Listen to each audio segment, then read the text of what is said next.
Buenos días, soy Manuel Curto Gracia, propietario del criadero de perros de presa Canarios, Irema Curtó, Tenerife, Islas Canarias, España. Bueno, vamos a ver, para empezar, eh, yo les había hablado de que había hablado, valga la redundancia, con Armando Salcedo el Cabrero para comprar dos machorras, dos cabritas jóvenes,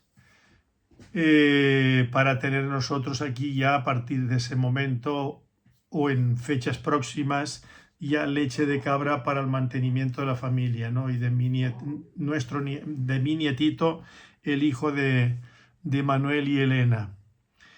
Bien, Armando Salcedo me dijo que lo veía complicado porque con las nuevas leyes y con todas estas historias que se montan los políticos, no solamente en España, porque esto no es un mal que le afecte solamente a España, sino a toda Europa, excepto los países que están fuera de esa órbita, que no se llevan por estas políticas, por esas filosofías, ¿no? Por esas ideologías que dominan toda la sociedad, ¿no? La permean completamente. Entonces, pues antes, aquí hace pocos años, en muchísimas casas en el campo tenían 2, 3, 4 cabras para el uso doméstico, para el consumo de la leche, algún cochinito. Bueno, he visitado también a un amigo que tiene 3 cabras hermosas del norte de Tenerife, son de pelo largo, oscuras, de pelo oscuro, negro más bien. Una de ellas es hija de un macho cabrío de la isla de Fuerteventura, que son cabras muy lecheras. Luego tiene 2 vaifitas, 2 cabritillas, una está ahora en fase de destete, la otra ya está comiendo bien y ya está creciendo, una negra muy bonita y un machito. Bien. Entonces yo pensé que sí, que me iba a vender alguna de ellas, la que es hija de la cabra, del macho cabrío de Fuerteventura, pero al final me ha dicho, mira, es que ahora me están dando leche y yo estoy haciendo queso y vendo el queso a amigos. Yo también le he comprado, no solamente ahora, sino en años anteriores. Este señor es el albañil que nos hace a nosotros los trabajos aquí cuando lo necesitamos. Es de confianza, es amigo de hace muchos años y así que no tengo problemas con él. Entonces, bueno, viendo que no me vendía una cabra, pues salí una tarde y me dediqué a buscar. Me fui a ver a Miguel el Cabrero, que ya es un hombre muy mayor. Me dijo una sobrina que ya camina poco, que lo llamara a la puerta en la casa, aquí en la zona de Agua García, pero no obtuve respuesta. Estuve llamando en la puerta, no respondió, igual estaba dormitando y no quiso ni siquiera molestarse en salir, no sabía quién le llamaba, pues no salió. Entonces de ahí me fui aquí a lo que llaman el Rodeo, al lado mismo de la laguna de San Cristóbal de la Laguna, porque yo había visto hace unos años un rebaño de cabras encerrado allí en un cercado grande, una especie de corral grande, y me enteré de que ahora, por medio de este amigo Fernando, que ahora lo tiene una joven, la hija del señor que tenía las cabras, pues por lo visto, no sé si murió el padre, y esta joven. Entonces fui allí y no encontré las cabras. Yo las había visto hace unos años allí, ¿no? Pasé por delante, por el camino rozando la casa de José el delineante, que se dedica al adiestramiento y a la jardinería, porque es ese delineante que yo he mencionado en algún vídeo que se quedó en paro, pendiente de cobrar cierta cantidad de dinero, porque la empresa donde él trabajaba, en el estudio de arquitectos que él trabajaba, pues después de 20 años se quedó sin trabajo y bueno, pasó angustias, lógico y normal, yo las hubiese pasado también, y luego logró colocarse en una empresa de jardinería y está trabajando por ahí. Y aparte de eso hace algo de adiestramiento, y el hijo también. Al hijo yo lo conozco desde muy pequeñito, ¿no? Que cuando íbamos por su casa Manuel, la madre, Valeria, mi hija Valeria, que eran pequeñitos y jugaban allí con los hijos de este amigo José. Dani se llama el chiquillo, que ya no es chiquillo, tendrá la edad de mi hijo Manuel, 28 o 29 años, y se dedica al adiestramiento canino. Yo ahora mismo si lo veo no sé quién es, porque yo lo había visto de niño, pero después ya han pasado los años y no he tenido ocasión de ver. Al padre sí, a la madre también. Bueno, pasé por delante de la casa, pero antes de llegar a la casa de él, tuve que pasar por el camino bajando, por enfrente, pegadito a la casa del padre, que ya está muy mayor, va en silla de ruedas, la madre también, no sé si está viva todavía, me parece que sí. Y entonces en una huertita que está vallada por fuera, salieron con el ruido de mi automóvil que pasaba por allí y yo aflojé la marcha, 2 perros de ganado majoreros. Bravos, al menos en apariencia, ¿no? La hembra salió en cabeza y el macho detrás, y el macho tenía, no los vi en detalle, ¿no? Pero me causaron buena impresión. Y este amigo pues siempre ha tenido, bueno, siempre, desde hace unos cuantos años, algún perro de ganado majorero más o menos aparente, ¿no? Y bueno, llegué hacia abajo, di la vuelta, no había cabras, no lo localicé y digo, bueno, pues me voy para mi casa. Pero subiendo, digo, ¿por qué tengo que abandonar? Porque yo cuando se me mete una cosa en la cabeza tengo que lograrla como sea. Entonces me acordé de un amigo aquí arriba La Esperanza, que hace unos cuantos años le malvendí, porque se las vendí muy baratas, me parece que eran 4 cabras. 2 se las había comprado de machorras a Miguel el Cabrero, que era primo hermano de Salcedo, este señor que ahora camina poco ya, que está muy mayor, tendrá cerca de los 90 años, calculo yo. Y entonces pues me fui aquí a La Esperanza, a la parte alta, y pasé por delante de la granja de cabras de Kiko, el hijo menor de un cabrero, de Eufrasio, que murió de un accidente con las cabras, se cayó por unas piedras y se mató.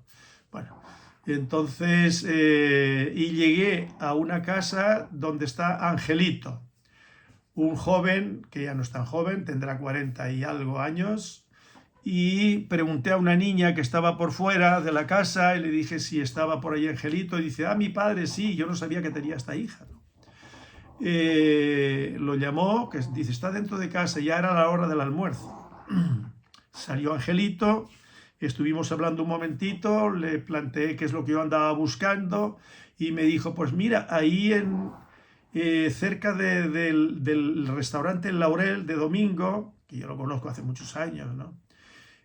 Pues cuando tú entras ahí, la primera, a la izquierda hay unas cabras y el que lo lleva, no recuerdo si me dijo Julio, no recuerdo el nombre, ¿no? Dice, él siempre tiene cabras para vender, se dedica a ese negocio. Bueno, vale. Dice, de todas maneras también está Antonio de aquí en Las Barreras. Y yo conozco a Antonio desde que era pequeñito, pero muy pequeñito. Él estuvo en el colegio y recibiendo clases.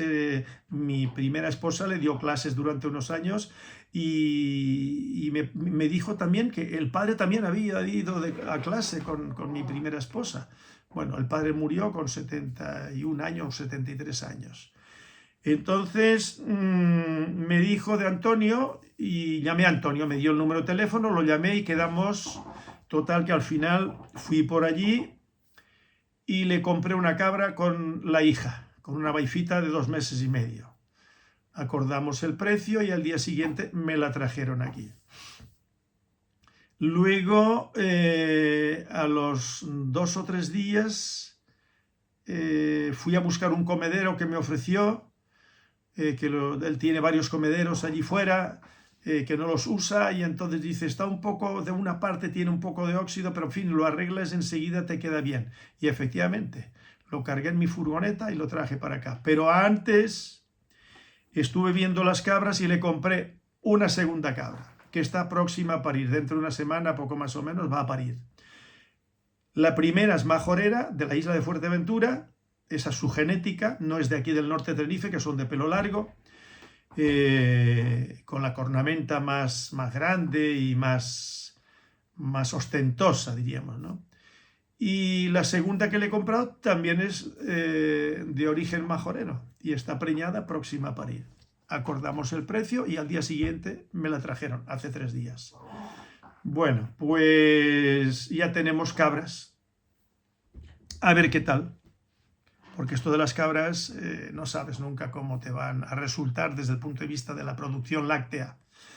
Espero que esta que va a parir me causa buena impresión, ya tiene una buena ubre. Y vamos a ver, parirá seguramente un machito y una hembrita. Lo más frecuente es que paran 2, macho y hembra. A veces paran 2 hembras y a veces paren 2 machos. Pero por regla general, lo digo por experiencia, porque yo los he tenido y han parido aquí hace años bastantes cabras, macho y hembra. Bueno, pues aquí tenemos las cabras. No sé si luego se las puedo pasar por el móvil. No quiero complicarme la existencia, porque porque tengo una fotografía preparada para después de un perro con mi hijo y no quiero perderlo. Vamos a ver. Luego procuraré poner lo de las cabras. Así que nosotros felices tenemos cabras. Ya mi nuera le puso nombre. Amapola, la segunda que compré. La otra no sé qué nombre. Y la Baifita también otro nombre. De flores. Vale, pues muy bien. Ya las hemos soltado aquí la otra tarde. Ayer estuvo lloviendo, no las quise soltar porque son de pelo corto y son más frioleras que las que tienen pelo largo de aquí del norte de Tenerife. Y ahí están comiendo. Una de ellas, la última, la segunda que compré, muy mansita, no huye cuando uno la va a acariciar y eso es muy importante, ¿no? A la hora del ordeño y todo eso. Bueno, pues ahí están las cabras. Ya les iré contando, ¿no? Quiero decirles también, porque he estado viendo, que es una persona a la que yo no la he seguido. Lo he escuchado alguna vez, Fran de la Cuesta, me parece que le llaman, ¿no? Leonés. Y ahora no sé qué follones hay con este señor que ha hecho unas declaraciones que dice que no es veterinario, que no es no sé qué, que los animales que él tenía allá en no sé qué país de allá, pues que eran comprados y no, en fin, unos problemas ahí tremendos y bueno. Y entonces esta mañana dándole vueltas a esta problemática ajena, pues se me ocurrió hacer un vídeo y para que nadie se llame a engaño, porque este señor al parecer, él se había presentado como veterinario, últimamente al parecer se había dicho que tenía leucemia, no sé si leucemia o no sé qué, ahora dice que todo eso era falso, en fin, que pues vaya por Dios, qué forma de complicarse la existencia si lo que dice él, que no sea bajo presión de alguien, ¿no? Y por recomendación del abogado, pues está ahora en las redes. Entonces yo lo que quiero decirles, para que no se llame a engaño, repito, nadie, que yo no soy veterinario. Ni se me ocurrió jamás estudiar veterinaria, ni se me hubiese ocurrido. Porque no tiene nada que ver el ganadero con la veterinaria. O sea, si necesita un veterinario, por alguna razón lo llamará, pero realmente el ganadero no habrá algún ganadero que es veterinario. Y yo conozco un señor en Extremadura, lo conozco por haber hablado por teléfono y haber visto alguna fotografía porque le compré un potro. Un potrito español muy bonito, de muy buen origen, de sus yeguas, tiene una pequeña yeguadita, lo he dicho en algún vídeo, y el potro está aquí, precioso, estoy encantado con él, y este señor es veterinario, y tiene una pequeña yeguada. Pero yo no conozco veterinarios que se dediquen a la cría de perros, seguramente que los hay, ¿no? Pero por regla general los veterinarios no se dedican a eso. Los veterinarios se dedican a ejercer su carrera y los que son de animales grandes como vacas y caballos y todo eso, pues van por los campos donde los llaman y asunto terminado. Y de esos conozco yo porque aquí tengo Carolina, una veterinaria que yo la conozco desde que era muchacha, es veterinaria, tiene 51 años. La última vez que hablé con ella dice, Manuel, que ya no soy la chica de antes, ¿no? Ya tengo 51 años. Digo, pues sí, porque hablábamos de sus hijos, ¿no? Parece que son 2 o 3 hijos que tiene. Pero ella es eso, ella se dedica a la reproducción equina, a inseminaciones, en fin. Y conozco otros veterinarios, Mario, por ejemplo, que es de caballos, que es el que más llamo yo, y tampoco él es ganadero, él es muy aficionado como el padre, que era médico, y es muy aficionado a la agricultura, la explotación platanera, que es ese veterinario que tiene 3 fincas ahí en la zona de los Silos. 2 de las fincas las tiene arrendadas y la otra es heredada, pero que son copropietarios, él y el hermano. No sé si tendrá alguna hermana también, en fin, que es de los dos. Pero él es el que lleva todo eso, el hermano no tiene nada que ver con la explotación, esa lo ha dejado en manos del hermano, de Mario, ¿no? Bueno, entonces, conozco más veterinarios aquí. Nanán tampoco, Nanán es los caballos y un centro hípico que ya él está jubilado y ahora lo lleva la hija. Y que no es de perros. La madre de la hija, pues sí, es de perros, la ex de Nanán, de José Juan Clavijo, pues ella es de animales pequeños. Tiene la consulta abajo en Santa Cruz. Yo he estado allí hace años, varias veces, ¿no? En fin, lo que voy es que no soy veterinario. No tiene que ver con el ramo mío, solamente tiene que ver en el sentido de que ellos atienden perros, gatos. Yo lo he dicho muchas veces, los veterinarios son medicina general de un montón de animalitos. Le llevan un canario, le llevan un guacamayo, le llevan un perrito, le llevan un gatito, le llevan otros animales y ellos atienden casi todo. No es como ya lo he dicho en algún vídeo, como la medicina humana, que luego estudian medicina general y luego hacen sus especialidades, ¿no? Medicina interna, otorrinolaringología, dermatología, urología, pulmón y corazón, en fin, eso lo conozco yo muy bien porque trabajé 6 años en la profesión de visitador médico, hasta los 28, 29 años, 29 por ahí, hasta que me fui a Venezuela. Y luego ya no quise saber nada más de eso y empecé ya con lo de los perros y hasta hoy, y eso me ha hecho feliz. Y me he realizado en ese campo, pero no me he limitado a ese campo. Lo he dicho muchas veces, ¿eh? Mi gran afición ha sido, porque lo considero de necesidad extrema, la lectura, porque se aprende mucho leyendo sobre temas diversos, sobre muchos temas, sobre perros, sobre caballos, sobre orígenes de las razas, de los caballos y sobre muchísimos otros temas que no tienen nada que ver con los perros ni con los caballos, pero que sí forman parte de la vida de los seres humanos, porque somos animales culturales y nosotros nos desenvolvemos en ese mundo tan complejo, cultural, que abarca todo lo que tiene que ver con los animales domésticos, con la industria, pues en fin, todo, la agricultura. Y entonces yo me muevo y me he movido durante muchos años, porque nací en eso también, ¿no?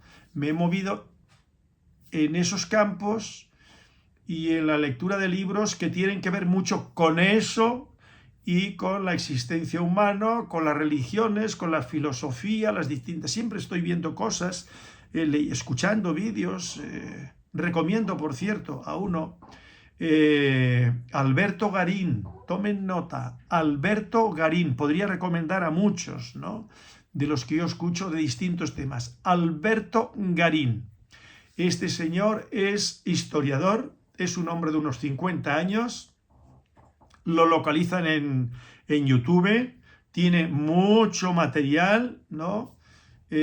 Algunos programas, pedazos de historia, pueden buscar pedazos de historia con ¿cómo se llama? Ahora lo tenía en la mente, ahora se me escapó. Bueno, Alberto Garín, Jano García. Con Jano García, me imagino que es periodista, y tienen ahí sus canales y ellos hablan, sobre todo Alberto Garín. Es historiador, muy puesto en historia, hace muchos vídeos muy interesantes, muy interesantes. Yo se lo recomiendo a cualquier persona, que no tienen que comprar libros y por lo menos se enteran de un montón de temas. Allí Alberto Garín, pueden ver en YouTube todo, busquen Alberto Garín y se van a encontrar un larguísimo etcétera donde temas diversos. Hoy, esta misma mañana, estaba yo haciendo mi gimnasia, estaba escuchando sobre el pueblo judío y sus orígenes, que yo ya lo había visto eso, ¿no? Es muy interesante, ¿no? Y habla pues sobre muchos temas de la historia, porque es historiador, muy puesto en historia. Y luego arqueólogo, también está muy puesto en arqueología, vale la pena escucharlo, vale la pena escucharlo. Entonces, bueno, pues no soy veterinario, no soy etólogo, pero sí que he leído mucho y sigo leyendo y seguiré leyendo y escuchando a gente que sabe mucho más que yo, ¿no? Yo, por ejemplo, he sido adiestrador profesional. Ahora mismo me van a traer un perro, estoy adiestrando un perro. Hay dos para adiestrar, uno lo adiestra Manuel, el otro lo adiestro yo, el negro que he dicho, un perro de 1 año y poquito. Y ahora ayer me llamó una señora recomendada por un amigo mío, por Juan Benítez, de a ver si podemos hacer algo con una perra de 2 años de edad de presa canario, no de mi línea, no tiene nada que ver, no sé qué tal perra es. Entonces han quedado en traérmela para ver si yo puedo adiestrarla, lo que yo vea necesario para esa familia. Esta señora ha enviudado hace 2 o 3 meses, qué pena, ¿no? Y se ha quedado la viuda con... Yo no quise entrar porque eso es muy... El sentimiento está por ahí dentro, ¿no? De las personas que lo viven, ¿no? Una hija con 13 años y un hijo con 7 años. Entonces, a ver qué es lo que yo puedo hacer con esa perra de presa canario que me van a traer, y si yo veo que puedo resolverles la papeleta que me estuvo comentando por teléfono, pues a ver si puedo encauzar a la perra con una buena obediencia y luego que ellos aprendan a manejar su perra aquí conmigo y se hará todo lo que se pueda, ¿eh? Entonces, pues hay una serie de profesiones que todo ya son profesiones, y después está la formación profesional de mecánica, la formación profesional de electricidad, de fontanería y tal. Vale, eso siempre es una buena base si se lo toman en serio, y los profesores que les forman e intentan formar pues están bien capacitados y el alumno toma interés y bueno, pueden llegar a algo. Pero el espíritu autodidacta es muy importante. Yo me acuerdo siempre de aquello que leí de Francisco Umbral, o Paco Umbral, el escritor que murió hace unos cuantos años, que yo he leído mucho, por su prosa, su manera de escribir, ¿no? A mí me ha subyugado siempre, desde que lo descubrí hace muchos años. Entonces decía que el que no tiene espíritu autodidacta no llega a ninguna parte. Estoy totalmente de acuerdo. Una persona puede estudiar veterinaria, puede estudiar medicina, puede estudiar lo que quieran, licenciarse en lo que quieran, pero como no haya un espíritu autodidacta, ¿no?, de ampliar conocimientos permanentemente, ¿no?, pues, ¿qué quieren que les diga? Van a quedar bastante cojitos en su profesión, ¿no?, en el ejercicio de su profesión, para lo que estudiaron. Y en cambio, pues luego, como se dice aquí en Canarias, habemos o estamos los que nos interesamos en un determinado trabajo, que luego lo convertimos en profesión, a base y es nuestro medio de vida, y cuál es mi caso y como el mío habrá miles, ¿no? Pues leemos cosas relacionadas con lo que nos ocupa, ¿no?, de lo que vivimos, o al menos pretendemos vivir de la mejor manera. Y leemos sobre otros temas, y todo eso nos ayuda a defendernos mejor, y luego al dominio de las nuevas tecnologías. Hoy yo se lo recomiendo a cualquier persona. Yo tengo que ir a mi hijo, claro, yo tengo ahora ya 80 años, ¿no? Tengo que ir a mi hijo: mira, Manuel, ¿me puedes resolver esto? Mira, Manuel, ¿me puedes resolver lo otro? Y él enseguida, pam, pam, pam, pam, me lo resuelve. Y mi nuera también, porque ahora no podía mi hijo, pues mi nuera me pasó a un móvil que lo tengo inactivo, pero que puedo utilizarlo como archivo, para fotografías, un buen teléfono móvil, pero ya lo dije en un vídeo, ahora tengo uno de 3 cámaras, mucho más moderno, diríamos, ¿no? Bueno, entonces mi nuera me ha puesto ahí la fotografía que yo necesitaba para hacer este vídeo. Cuando llegue el momento voy a sacar la fotografía. Bien, entonces puedo hablar de veterinarios porque he tratado con veterinarios, ¿no? Lo mismo que puedo hablar de médicos porque traté mucho con médicos. Y después de dejar la profesión, ¿no?, de visita médica, que visitaba muchos médicos, empecé en Madrid, luego en Canarias, y yo visité a jefes de servicio en los hospitales, en las clínicas privadas, en Ramón y Cajal, en la clínica Jiménez Díaz, el Hospital Clínico, Ramón y Cajal me parece que lo he dicho, en fin. Y luego consultas privadas, médicos en su consulta privada, en Tenerife, en Gran Canarias también. Y eso es una gran escuela. Uno no se hace médico, está clarísimo, ¿no? Pero si esa persona que hace la visita médica es una persona con una formación, con unas inquietudes intelectuales, que lee cosas y relacionada con la medicina también, con los medicamentos, ¿no?, las indicaciones, contraindicaciones, posología y todo eso, si uno se lo toma en serio, se lo ha tomado en serio, cual fue mi caso, luego hacíamos cursillos también, periódicamente, en la Casa Abbott, que era una multinacional que eran de las que mejor funcionaban en aquella época en España, ¿no? Nos daban una buena formación, visitas médicas simuladas con circuito cerrado de televisión, en fin, tocaba uno en la puerta, abría la enfermera y un simulado médico estaba sentado en su despacho, se levantaba, saludaba y uno tenía que presentarse y luego pues presentar en los medicamentos que uno tenía y hacer uso de todo esto que estoy hablando, ¿no? Del vademecum. El vademecum es todos los medicamentos y sus presentaciones, en fin, uno tenía que estar puesto en ese tema. Y eso parece que no es una buena formación, es una buena formación.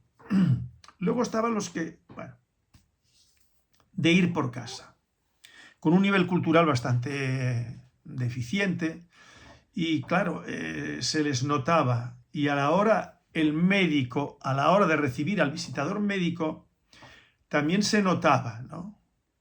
La reacción del médico frente a esas personas no era la misma que tenían frente a unos visitadores que tenían una formación. Y había visitadores que habían estudiado medicina y alguno veterinaria incluso. Yo recuerdo uno que había estudiado medicina y otro que había estudiado tercero de medicina. Y claro, todo eso favorecía, ¿no?, a la hora de ejercer esa profesión de visitador médico. Pues eso a mí me ha servido mucho en la vida. Miren que hace años que yo dejé eso, pero imprime un sello, ¿eh? Y cuando yo busco un medicamento para los perros, enseguida busco las indicaciones, contraindicaciones, la posología, o sea, la dosis que hay que darle para que no sepa lo que significa la posología, pues a mí me ha servido de mucho en mi profesión como criador de perros, ¿no?, y adiestrador de perros. Luego, yo no he hecho cursillos de nada, autodidacta, pero sí muchas lecturas. Y con respecto al adiestramiento, por ejemplo, yo he visto adiestrar en Alemania y he observado, no he practicado, pero yo observando aprendo mucho, veo cómo trabajan, ¿no? He visto cómo trabajan grandes adiestradores, ¿no?, figurantes, cómo trabajan con los perros, luego sus conversaciones, y uno se queda con la copla, ¿no? Yo recuerdo un adiestrador jubilado ya en Alemania, en Düsseldorf, si no recuerdo mal, o era en Bochum era. Este señor en un club, pues, que era muy valorado como adiestrador, ¿no? Había sido un gran adiestrador de pastores alemanes, de líneas de trabajo, ¿no? Y entonces recuerdo que le había dicho a Negrete Smits, esta señora adiestradora, la de Minette von Hausaña, que lo he mencionado en algún vídeo, ¿no? Y decía que cuando el adiestrador no está en condiciones, su ánimo no se ha levantado bien, que no toque el perro, que lo deje, que no lo... que no se empeñe. Y mucho menos cuando se tiene alguna copita encima, ¿no? Hay que ir al adiestramiento sin preocupaciones, sin angustias, sin prisas, con buen talante, porque el perro, eso repercute negativamente en el perro. ¿eh? Y las copitas, los snaps, como se llaman en Alemania, pues allí cuando hay personas que toman mucho. Yo me di cuenta de eso en Alemania, ¿no? Compran unos botellines en cualquier kiosco y se lo meten en el bolsillo del abrigo. Me estoy acordando de uno y me ofrecieron, toma, si quieres tomarte uno para quitar el frío. Digo, no, yo no, jamás, jamás. Yo jamás me tomo una copa, ni me tomo... Bueno, yo no soy de copas, ¿no? Yo soy más bien de vino tinto pero ahora mismo no estoy tomando vino tinto, nada, no estoy tomando ningún tipo, agua, y asunto terminado. Bueno, pues ese señor le había dicho a Negret, y me imagino que se lo habría dicho a más personas, ¿no? De que hay que estar en perfecto estado anímico, psicológico, cuando se hace cargo de un perro, cuando uno va a adiestrar un perro, ¿no? Porque si no, el perro paga el pato, y eso perjudica el adiestramiento. En lugar de ir hacia adelante, con la colaboración del perro, porque si no hay colaboración por parte del perro, no hay nada que hacer. El perro tiene que ver al adiestrador como su amigo, ¿no? Como su compañero, y saber captar cuando el perro tiene esa reacción, que se siente bien con el figurante, que se sigue, o sea, con el guía del perro, no el figurante, que eso es otra cosa. Y si el adiestrador capta la atención del perro, el afecto del perro, todo el trabajo va rodando fácilmente, ¿no? Y con unos lo logra antes y con otros después, pero no se puede presionar al perro, no se debe presionar al perro. Entonces eso se aprende en la práctica. Recuerdo siempre en equitación, aquello de Alois Podansky, el gran jinete que fue director de la escuela de la Escuela Española de Viena, fue director entre guerras. Este señor escribió unos libros muy interesantes, ¿no? Yo tengo aquí 2 libros de él, o 3. Uno es Equitación Clásica, yo lo tengo subrayado, no les cuento. Y entonces hay un párrafo que dice, a ver cómo era la frase. La teoría debe de preceder a la práctica de la equitación. Primero hay que tener una buena base cultural relacionada con la doma.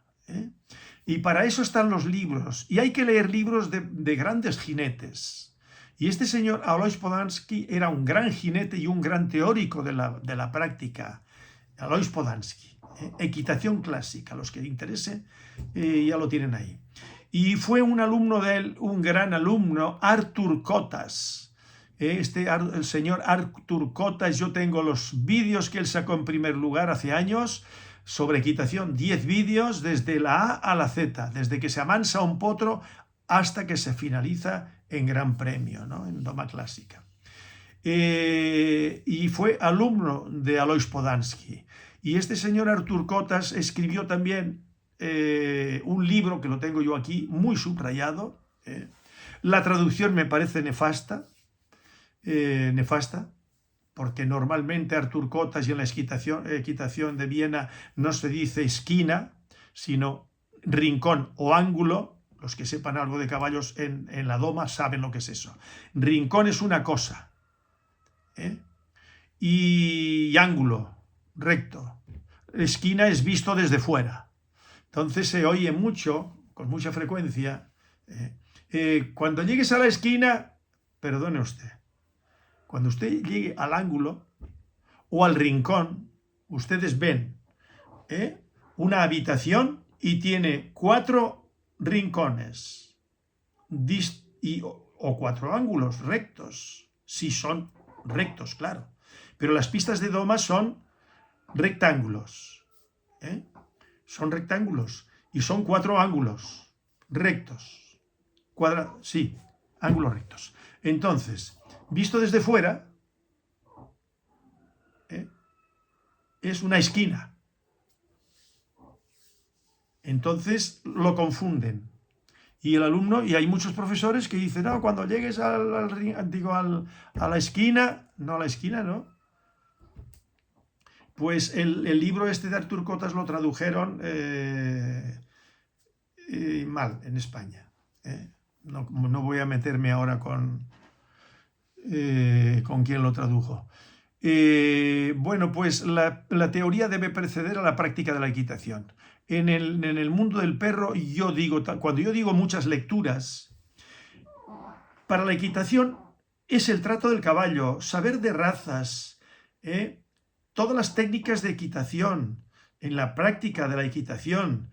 Y no hay que confundir equitación clásica, doma clásica, alta escuela, domo vaquera, acoso y derribo en España, salto, ride, por ejemplo, que son competiciones de fondo, de resistencia, y eso es la cultura que rodea a la equitación. Y cuanto más se domine, mejor, mejor. Y luego la práctica. Y te dicen, la equitación sin la práctica no es posible. Entonces hay que compatibilizar, y hay que compaginar teoría con práctica. Estudiar la equitación y montar. No se resuelve con el libro. Y tengo un libro aquí de un amigo mío, que no sé si vive todavía, probablemente sí, no lo sé, no me he enterado si ha fallecido, ya muy mayor, que este libro me lo dedicó cuando yo lo visité en su cortijo, allá en Extremadura. Y dice en ese libro, tu maestro, el caballo. Y es verdad, pero él escribió un libro, este señor, y sabe mucho de equitación. Él ha leído mucho a los grandes. Y bueno, les pongo un ejemplo. Este señor fue el primero que rejoneó un toro con un caballo sin cabezada, sin riendas, sin nada, solamente con las ayudas. Fue el primero. Pues para eso hay que ser un gran jinete y conocer teoría y práctica. Teoría y práctica. Y cualquier duda a la teoría. ¿Qué dicen los grandes maestros? Bueno, pues llevado a los perros es adiestramiento, pero sin el conocimiento teórico van a ciegas.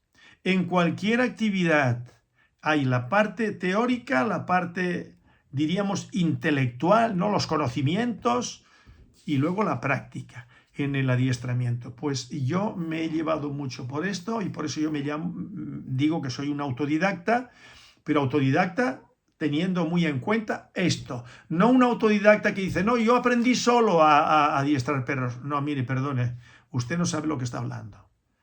Lo primero que se hace es leer un libro y ver a quién está adiestrando. Pero cuidado, lea sobre el adiestramiento. Escuche a los adiestradores si tiene posibilidad. Hoy en día hay vídeos, pero cuando yo empecé no había vídeos ninguno. Y revistas caninas en España, bueno, yo recuerdo cuando, si no estoy equivocado, la primera que salió. No sé si era Fiel Amigo o alguna de esas. Después ya vino El Mundo del Perro, luego vino otras, ¿no? Pero estábamos en ayunas, como se suele decir en España, y en la inmensa mayoría de los países, ¿no? Con respecto a la equitación, pues bueno, la equitación es algo mucho más importante que la cuestión canina, ¿no? Y entonces ha habido grandes maestros, grandes teóricos. Yo tengo aquí un libro de François Robuchon de la Guérinière, que este señor es del siglo XVIII, 1733 me parece. No sé, ahí tengo el libro, podría verlo. Y este señor ha sido el maestro de maestros, de los que después se han convertido en maestros basándose en las lecturas de este señor. Pero es que viene desde Jenofonte, 400 años antes de Jesucristo, y ya escribió sobre la equitación. Bien, entonces de los perros no tenemos tanta escuela, ¿no? Pero en las últimas décadas sí. Y el que quiera aprender a adiestrar necesita leer. Y necesita leer sobre perros. Y distintas razas. Para captar la diferencia que hay entre unas razas y otras. Y no es lo mismo a la hora de adiestrar un perro, un pastor alemán de línea de trabajo, un malinois, un perro de presa canario, un doberman u otras razas. No es lo mismo. Siempre hay dificultades, ¿no? Pero las dificultades son de distinta índole. Y para eso hay que comprender la mente del perro. No es lo mismo el Bull Terrier, el Doberman, que un pastor alemán o que un malinois. O un presa canario, al menos de mi línea, de lo que yo selecciono. Anteriormente he hablado de un perro de presa que yo no fui capaz de adiestrarlo. Ha habido dos perros en mi vida que no he sido capaz de adiestrarlos. Un Basset Hound, que va a piñón fijo, con la nariz en el suelo, que era de un abogado de Santa Cruz, que ya es un señor mayor. Yo vivía en Tamaimo, ahora tendrá pues mi edad, por lo menos. Y no fui capaz de adiestrarlo.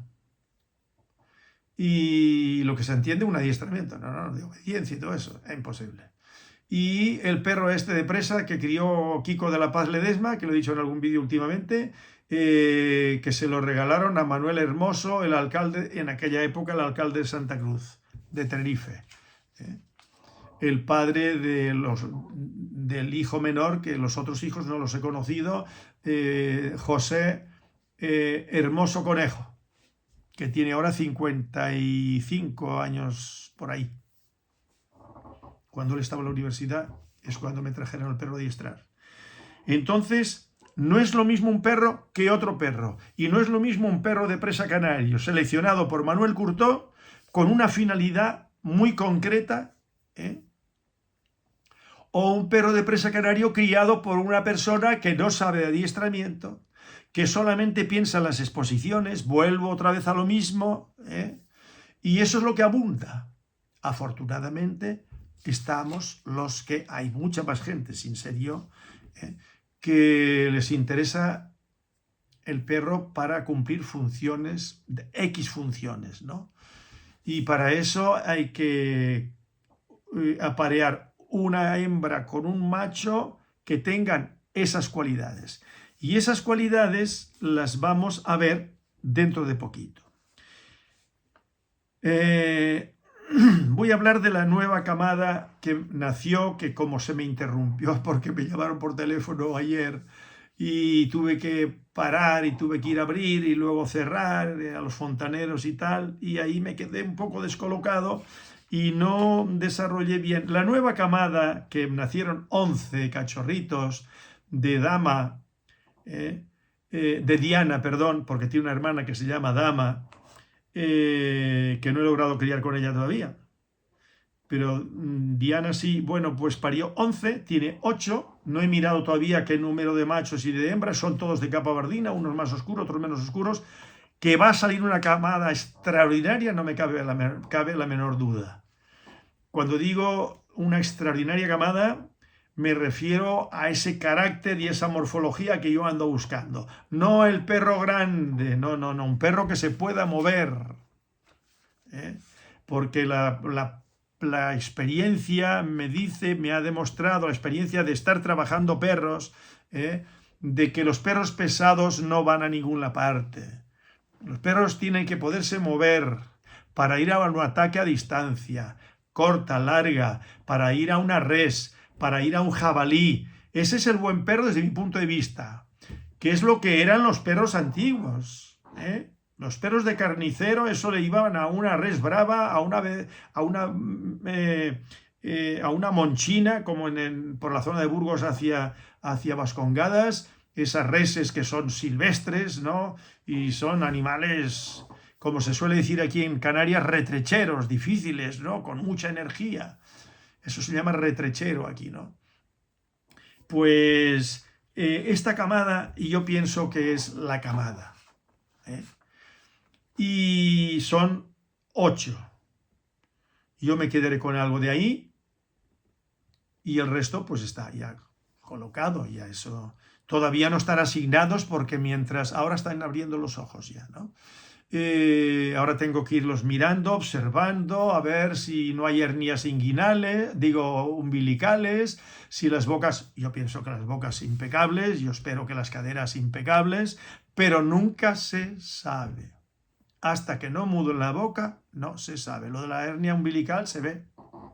Desde que tienen 2 mesitos ya uno ve si eso ha cerrado bien o no ha cerrado bien. No suelo tener problemas. Prolapsos, yo nunca he criado con perras con prolapso. Cuando ha aparecido alguna perra en el primer celo, el segundo celo, prolapso, fuera. Automáticamente, no se cría con ella. Que tengan una buena estampa, que tengan un carácter resuelto, una vivacidad, una inteligencia. Luego tendrán los ojos más grandes, menos grandes, pesarán 5 kilos más, 5 kilos menos. Me da lo mismo. Yo me inclino por el perro prototípico, con unas medidas que el macho, por ejemplo, 50, 54, 55, ya está bien. Y las hembras, pues, de 40 para arriba.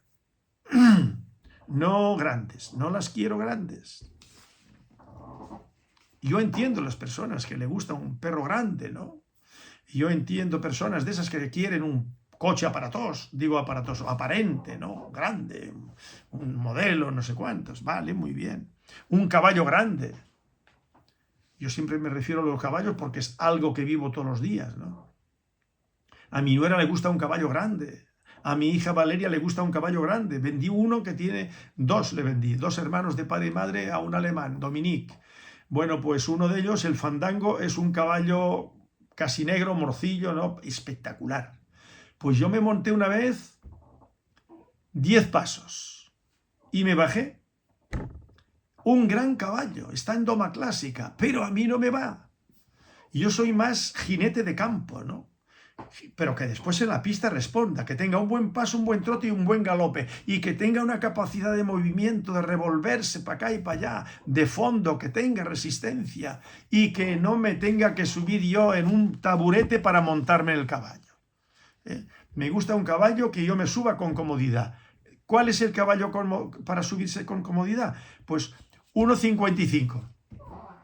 Máximo 1,60. Yo tengo la yegua española, que es espectacular, 1,62, 1,63. Bueno, pues ya me parece grande.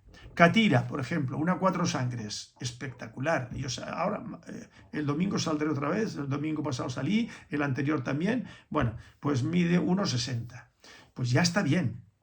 Lo que hace falta es motor, un buen paso, un buen trote, un buen galope. Ese es el caballo. Para mi gusto, ese es el caballo. Y ese es el caballo que ha dominado la situación siempre, como caballo de campo, caballo de silla, para ir al ganado, para lo que quiera que sea. El caballo grande es mucho más aparatoso. Ahora, para ejercicios de doma clásica, en lo que han convertido a la doma clásica, esos caballos de centro europeos tan grandes, que algunos rinden muy bien, pero la mayoría no rinden bien. Entonces, esta camada, yo estoy muy ilusionada con ella, pero ilusionado con una base, porque dice que de ilusiones también se vive. Sí, vale, muy bien, pero ilusionado me refiero yo que tengo la esperanza, ¿no? La convicción de que van a ser unos cachorros maravillosos, maravillosos. Luego presentado, ahora vamos a ver cómo se van desarrollando. Esperemos que no se me muera ninguno más, porque de 11 han quedado 8. Ahí los veo yo, gorditos, preciosos. Y bueno, y eso es lo que a uno le motiva. Y luego Shia, la perra, que no le favorece mucho la fotografía, lo estaba comentando yo con Manuel, porque la perra es más de lo que se ve en la fotografía, pero es una perra espectacular. Que hay un vídeo de ella que está en internet, que lo pueden ver, que sale corriendo, una perra negra que sale corriendo frente a otro perro que está por aquí, por delante de las perreras. Esa es la perra cuando estaba vacía, ¿no? Bueno, pues esta perra, Shia, Direma Courtauld, grado A de cadera, la boca impecable, la morfología, todo, capa negra. Bueno, pues el perro que le pusimos es este perro.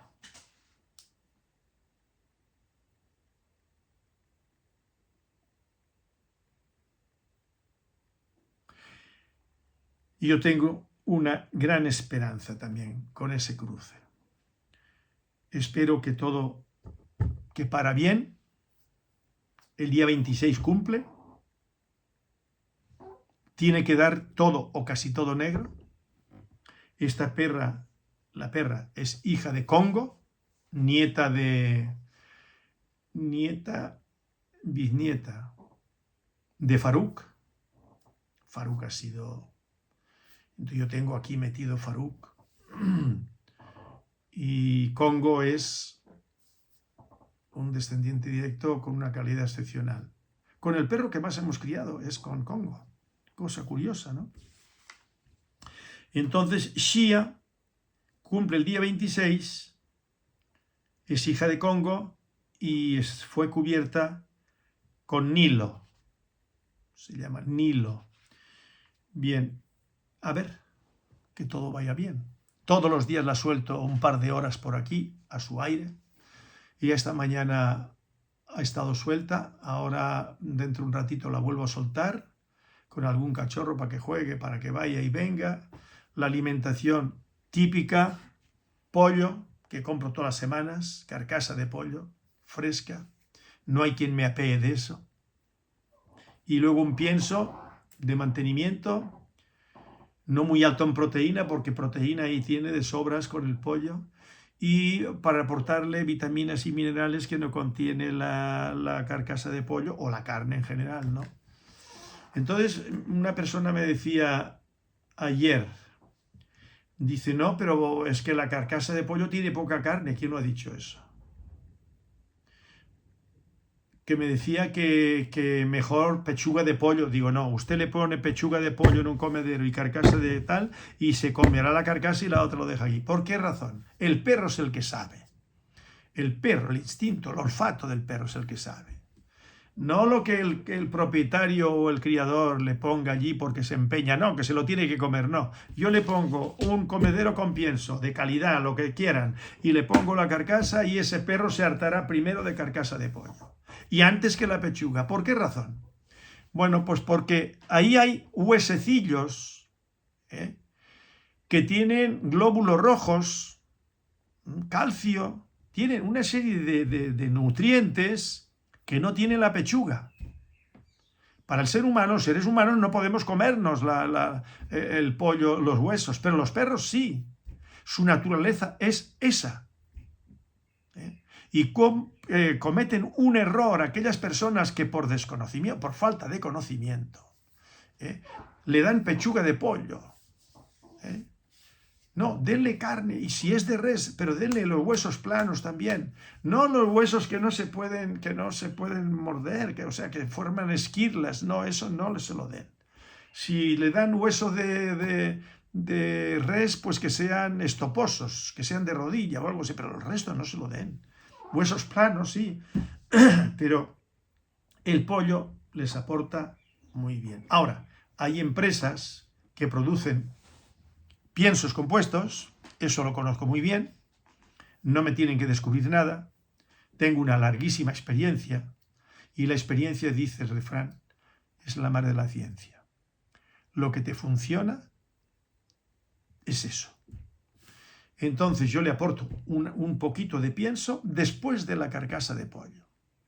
Y perros con los que yo tenía problema, que me han traído aquí, y yo los he introducido con la carcasa y luego le doy un poco de pienso y están impecables, están maravillosos. Y se van a la carcasa de pollo primero. Pero hay casas, que es Royal Canin, por ejemplo, que yo tengo aquí un manual para criadores sobre alimentación y tal igual, y dicen, no, pollo, no, claro, porque es la competencia. Ellos lo que quieren vender sus piensos. Todos los que fabrican piensos y los que venden piensos lo que quieren es vender sus piensos. Pero claro, como quieren vender sus piensos, los que los producen para los caballos. Pero Manuel Curto a sus caballos no les da piensos compuestos. Le da avena remojada, que es el mejor cereal para el caballo. Sobre todo para el caballo que necesita energía. Si no quieren tan fuerte, le pueden dar cebada, ¿no? Pero la cebada machacada. No entera, porque la mayor parte de ella la defecan entera. Para quien no sepa lo que significa defecar, es que la excretan, la cagan entera, mucha, y no les aprovecha, no les sirve de nada. Entonces tiene que ser machacada con una máquina. Pero no machacada hoy y se la dan, no, tiene que ser machacada el mismo día que se le da o al día siguiente, porque si no se estropea. Pero nosotros le damos avena remojada. La avena la ponemos a remojar por la mañana para mediodía. Y le damos a mediodía, luego lo ponemos a remojar para por la noche. Con Reigras. En el peor de los casos, si no hay Reigras, le damos festuca, que es lo que viene de la península. El heno es prohibitivo, carísimo, ¿eh? Y de la península no viene prácticamente nada. Viene de Inglaterra, viene de no sé dónde, y además no es de la mejor calidad. Entonces, avena remojada para los caballos, Reigras, que esté en buen estado, y y alfalfín, alfalfín, no más del 10% del peso total que se le da al caballo. Yo tengo mis caballos, nunca un cólico, están gordos, tan redondos, tan preciosos, con el pelo brillante. Bueno, pues los perros, como yo los alimento y me han felicitado y se han quedado maravillados, alemanes y no alemanes que se dedican a la cría de perros y ven mis perros cómo están y es que les parece mentira. Bueno, pues dele eso. Ahora, eso sí, hay que tener una cámara, hay que ir a comprarla todas las semanas, la carcasa, fresca, a un matadero, yo lo tengo aquí cerquita, afortunadamente, ¿no? Yo tardo de aquí a allí 5 minutos, aquí al lado del aeropuerto. El aeropuerto lo tengo aquí mismo. Entonces, esa carcasa fresquita, y yo la tengo desde que la traigo en el refrigerador, grande como para 400 kilos, pues por la mañana traigo la carcasa a las 7:30, 8 menos cuarto, no, 7:30, ya estoy aquí con ella. Entonces, la meto en el refrigerador, 350 kilos. Si no me cabe en ese, tengo otro, paralelo a ese. Y entonces lo tengo todo el día funcionando. Por la noche lo desconecto. Hasta el jueves, o el miércoles o el jueves de la semana siguiente. Se conserva perfectamente, si el refrigerador está en perfectas condiciones. No hay que congelarlo, sino mantenerlo bien en el frío, ¿no? Y entonces los perros están de maravilla, de maravilla. Que hay alguna descomposición en algún momento, eso ocurre con los piensos, con la carcasa, con lo que quiera que sea. No se sabe si por el calor, a lo mejor hay una descomposición, algún perro sí, otros no. Bueno, pero eso es lógico y normal, alguna bacteria, alguna cosita, pero no es por la carcasa. Porque hoy en día los mataderos, al menos aquí, en términos generales, en España y aquí, ¿no?, hay unos controles sanitarios y en las granjas también. Hay países, por lo visto, que no está tan controlado, pero aquí parece ser. Y yo he estado hablando con el jefe comercial del matadero de pollos Montemar, un señor venezolano muy correcto, muy amable y muy competente en su profesión, y he estado hablando con él sentado en su despacho, y él, tienen un veterinario fijo ahí en el matadero de pollos Montemar, y eso llevan unos controles, y la producción de los animales lo mismo. Parece que no, pero eso es cada vez más, son más severos, y luego las leyes se aplican,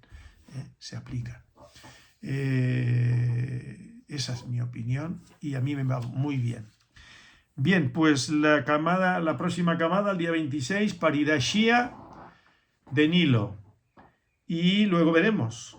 Y ya yo les iré anunciando para que, por lo menos para que haya contenido en mis vídeos, ¿no? Que dicen, sí, vale, pero que sus perros y tal. Bueno, pues yo no tengo aquí que mostrarles nada a nadie porque quieran. Yo simplemente ahora, para las personas que estén interesadas en mis perros, estos están vendidos, por supuesto, y hay otros más vendidos, y está.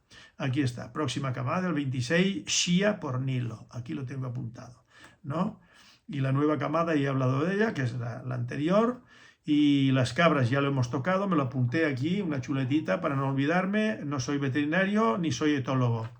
Etólogo, que no he hecho un comentario, pero lo voy a hacer ahora. Yo he escuchado personas que con todo el morro, con todo el cinismo, dicen que son etólogos. Y digo, bueno, ¿qué entiende usted por etología? ¿Y qué estudios tiene usted de etología? Y entonces yo les empiezo a preguntar, no se lo digo en estos términos, pero lo digo yo aquí, ¿no? ¿Qué entienden por etología? Entonces yo les pregunto por determinados autores y no los conocen. no los han leído, no saben. Ahora, al que no sabe, al ignorante, ignorante no de insultos, sino ignorante de que ignoran, y esto se presentan esas personas como etólogo, adiestrador, etólogo, y no sé cuántos. Y entonces, pues supongamos ahora que es verdad que Fran Cuesta no estudió veterinaria, que ha dicho, lo escuché yo ayer, no estudié veterinaria, yo decía que había estudiado veterinaria, yo no he hecho esto, no he hecho aquello, que decía que había hecho. Pues eso se da mucho, ¿eh? Eso se da mucho. Yo tengo un librito aquí, que lo podría sacar, de un veterinario, no lo voy a mencionar, donde ahí pone todo su palmarés, lo que él ha estudiado. Y yo digo, caray, todo esto ha estudiado esta persona, y se presenta como científico. Yo lo he escuchado en vídeos.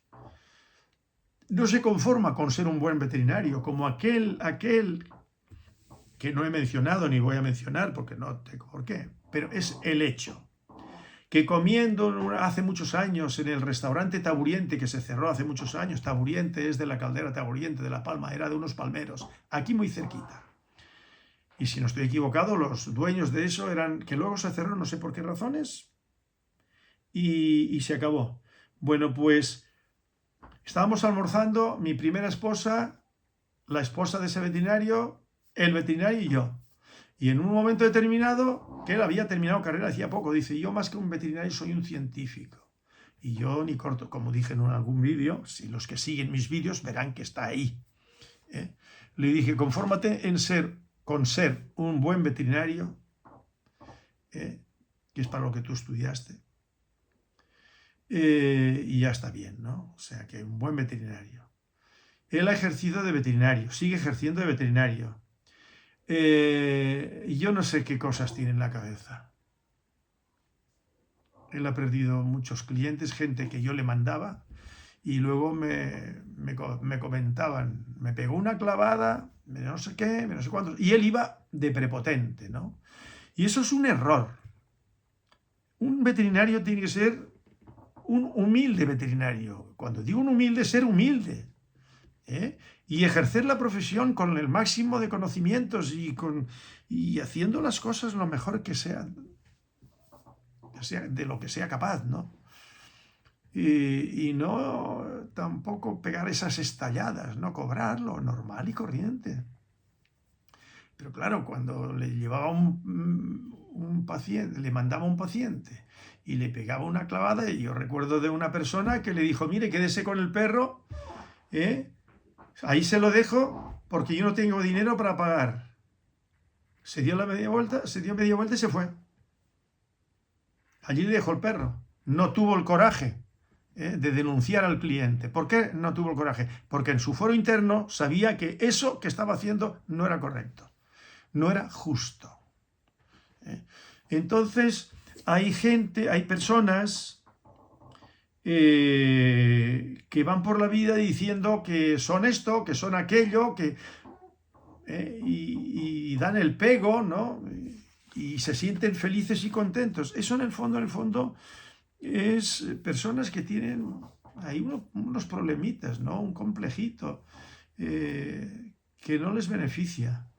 Entonces yo lo digo por delante, yo soy un autodidacta, no soy veterinario, no soy etólogo, pero ni presumo pero sí que me he esmerado, me he preocupado y en el día a día me preocupo de estar al día, y conocer, informarme sobre razas, sobre esto, sobre aquello, y basarme en datos que yo he ido investigando, por ejemplo, sobre el cane corso, sobre el mastín napolitano, y procuro aportar pues fotografías cuando digo, mira lo que era el mastín napolitano cuando estaban empezando en tales fechas y miren en lo que lo han convertido.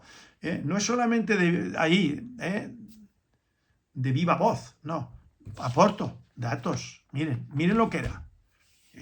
Y miren cuándo se reconoció y cuándo se hizo el primer estándar, y cuándo fue reconocido por la Sociedad Canina, por la Federación Cinológica Internacional.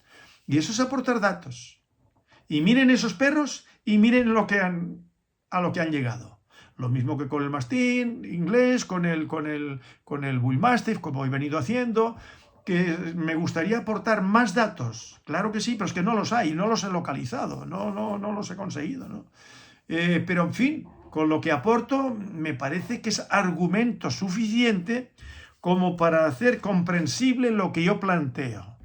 Ahora, habrá alguna persona improvisada por ahí que se sienta a ver mi vídeo o mis vídeos y luego se pone a hacer un comentario fuera de lugar, sin aportar nada, sin conocimientos de nada,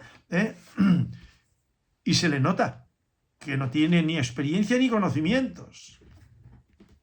Porque el que los tiene, como he visto en algún comentario, hay un señor que yo no lo conozco personalmente, pero que sí que ha estado en comunicación porque me aportó fotografías y yo no lo conocía. Ahora mismo, si me lo encuentro por la calle, tampoco sé quién es. Si me saluda y mira, yo soy fulanito de tal. Ah, pues muy bien, pues vámonos a comer y vamos a charlar un rato. Porque estas personas son las que a mí me interesan. Son las personas que aportan algo. Porque hay una buena voluntad. Y hay ciertos conocimientos que a veces le aportan a uno datos de razas antiguas, de cruces y tal, que uno desconocía, ¿no? O que uno no conocía. Entonces, eso es muy importante, ¿no? Etología. Hombre, uno adiestrando perros es como aprende. Y leyendo cosas, y viendo a otros, y escuchando a otros. Y hoy en día tenemos la gran posibilidad, Internet. Y hay personas que se meten en Internet y se tienen que retirar enseguida, pues y no aparecen más porque no tienen conocimientos. No se sostienen. No es que quiere decir que yo tengo muchos conocimientos, pero yo sí me atrevo a comentar cosas relacionadas con los perros, con los caballos y sobre otras cuestiones que las traigo a colación. Pues porque soy un ser vivo, soy un animal racional, ¿no? Un animal cultural, y yo tengo mis datos, tengo mis conocimientos, mis lecturas, mis reflexiones, y estoy en mi pleno derecho de salir en los medios a comentar cosas porque pienso que pueden servir. Es un aporte. Cuando yo hablo del perro de presa canaria y de los documentos, de esto, de aquello, más allá, y da igual, a lo mejor me equivoco en una fecha, a lo mejor digo que en Madrid, y resulta que no era en Madrid, era en Valladolid, ¿no? O en Barcelona, y después me doy cuenta que no, que la revista se publicaba en Madrid, pero como no tomé nota, pero bueno, pero que eso no le quita valor a lo que yo estoy exponiendo. Y habrá alguna cosa que sí, bueno, pues nada, no pasa nada, los libros de historia todos están llenos de errores, pero llenos, plagados de inexactitudes, y muchos datos falsos en muchísimos libros de historia. Ya pueden referirse al personaje que ustedes quieran, a los hechos históricos que ustedes quieran, de la náutica, de las guerras, de las no sé cuántos, de Lepanto, de si para arriba o para abajo. Y bueno, se han escrito muchos libros sobre el mismo acontecimiento y que son versiones distintas de aquella realidad. Y según las tendencias ideológicas de la persona que lo escribe, no es lo mismo un libro escrito por fulanito de tal sobre Hernán Cortés, por ejemplo, porque anda que no se han escrito libros, biografías sobre Hernán Cortés, y coge uno, otra y otra y otra, y escucha conferencias y coinciden en algunas cosas y en otras son opiniones opuestas. Algunos animadversión, se les nota. Y luego hay otras personas que a mí me resultan más convincentes porque son más reflexivas. No no hacen afirmaciones gratuitas, procuran comprender aquella realidad de aquel pasado, estudiarlo en el contexto temporal, que era hace 500 años. Y era la mentalidad de hace 500 años allí y allá y en otro lado, con los esclavos, los no esclavos. Pero claro, cuando lo que mueve a la persona son prejuicios, pues entonces carga más la mano con unos personajes que escribieron en su momento sobre Hernán Cortés, y lo da por cierto, y luego pues le quita el valor a otros que están en la postura contraria, ¿no? Entonces lo que ahora vuelvo a mis vídeos. Bueno, pues mis vídeos tendrán pues eso, sus fallos, sus cositas, pero yo procuro, como he dicho en más de un vídeo, que se ajusten a la realidad de la existencia del perro de presa canario, que es producto de esto, de aquello, de más allá, y de la selección, del tipo de selección, que a mí me parece que es lo más conveniente para el fin que es la guarda, que es la defensa del territorio, y no superespecializarlo en una cosa, como ha pasado con el Malinois, que está pasando con el pastor alemán de línea de trabajo, y venga, y venga, y venga, y no caer tampoco los de línea de exposición, que son nada, la figurita y eso terminado. Bien. Entonces, estaba también pensando esta mañana, que ahora me viene a la mente, porque estoy hablando de una cosa y me viene otra cosa, ¿no? Yo hace unos cuantos años vi un reportaje que lo habrá visto mucha gente en España y sobre todo los aficionados a los perros, recordarán. No recuerdo el título, estaba traducido al español, era en inglés. Un vídeo que, si no recuerdo mal, es de una duración de 1 hora aproximadamente, ¿no? Y hablaba de lo nefastas que son las exposiciones caninas de cara a la salud de los perros en general, ¿no? Y era una crítica, pero fuerte, ¿no? Fuerte. Y yo estaba totalmente de acuerdo. Y no se me ha olvidado el contenido, en esencia, lo que allí se plantea. ¿Qué es lo que yo vengo planteando? Pero es que yo, antes de ver ese vídeo, y yo, pues ese vídeo lo vería, ¿que cuántos años hace? 15, 20 posiblemente, ¿no? Pero es que yo vengo ya defendiendo el perro funcional, el perro útil, el perro sano, pero desde hace muchos años. Pero es que eso no hace falta ser muy lumbrera para percatarse de ello, y que las exposiciones caninas no es ni más ni menos que la muerte del perro útil. Y cuando dicen campeón, yo siempre he dicho, ¿campeón de qué? Y mejor por qué, si no lo han redrafiado siquiera de cadera. ¿Y cuál es la función que en teoría debería cumplir ese perro que se presta ahí a exposición? La guardia y la defensa, el perro de presa canario, de su territorio, sí, de aquí para afuera, de piquito, el dueño o el juez dicen y hablan y argumentan, pero son falsos. Todo eso es falso. Falso, como se suele decir en español, falso de toda falsedad. Entonces, ese vídeo lo ponía claro, ¿no? Y los bulldogs ingleses son producto de las exposiciones. Esos bullmastiffs, esos mastines españoles que llaman meos, ¿no? Meo, el oficial, y tantísimas razas que se han centrado en las exposiciones. Y esas revistas que hemos visto aquí, que dirigía Carlos Salas, pero es que no es la única. Es que son todas las revistas caninas que ustedes vean en todo el mundo, que se nutren de lo mismo. Siempre es la misma película.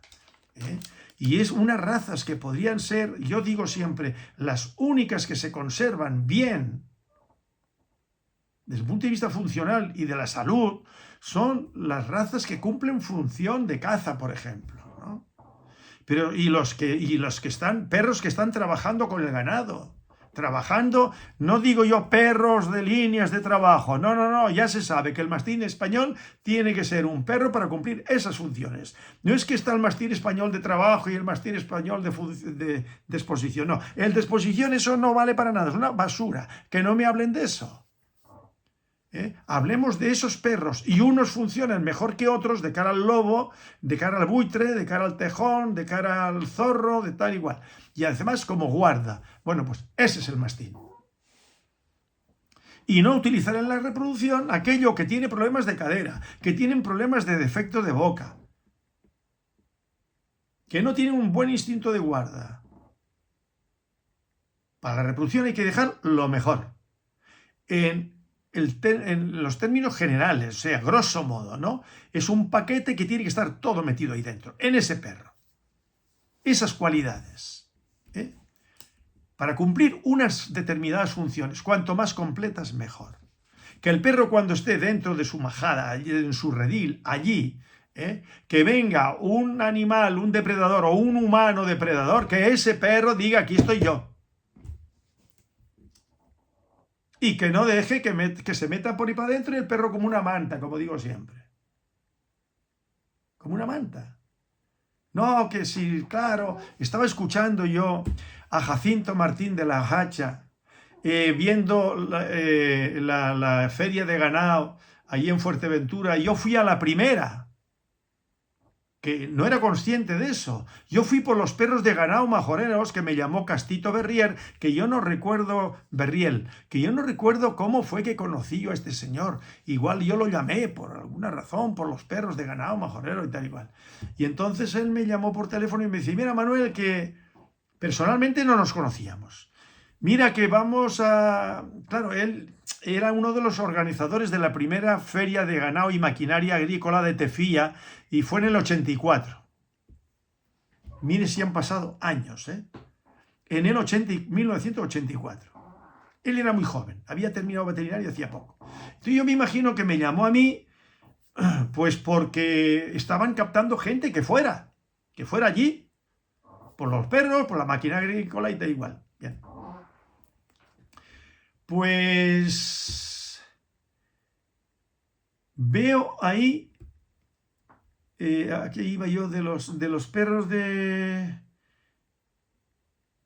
ganado, bueno, ahí, en la feria de ganado de allí que hubo, y estaba buscando en el 2025, el 2024, 2023, 2022, pues del 2025... No he visto nada, no sé si es que no se ha celebrado, imagino que sí, pero no he visto nada de perros de ganado, lo que llaman perro majorero, y todavía le siguen llamando bardino majorero. Y el hijo de Tito Martínez, me parece que se llama Benearo o algo así, Martínez, que es hijo de Tito Martínez, supongo yo, pues haciendo descender los perros, esos perros, de los que ya lo comenté en un vídeo, ¿no? Anteriormente, de los perros de los aborígenes. Pero vamos a ver, ¿cuál es la honradez de esta persona? Y Tito el padre se lo admite y yo soy su padre y digo, mira, como mi hijo, por ejemplo, Manuel, no digas eso porque eso no es así.